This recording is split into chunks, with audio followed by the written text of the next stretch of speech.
nous fêtons ce dimanche la fête de la Trinité, c'est-à-dire au cœur de la confession de foi chrétienne, d'exprimer l'amour même qui est en Dieu.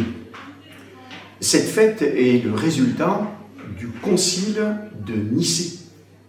Je m'exprime un peu trop rapidement sans doute.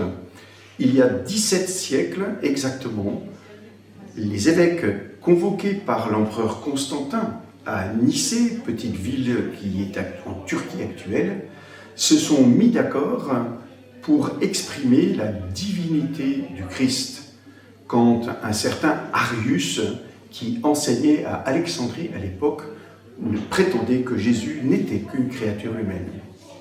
C'est la conséquence de cette affirmation de la foi qui a permis de concevoir, formaliser l'expression même de la Trinité. C'est Tertullien qui emploie ce terme pour la première fois. Il n'est pas effectivement dans la Bible, mais ce que nous disons, c'est que en Dieu, il y a ce mouvement d'amour, le Père qui est à l'origine de tout, qui aime le Fils dans l'Esprit Saint.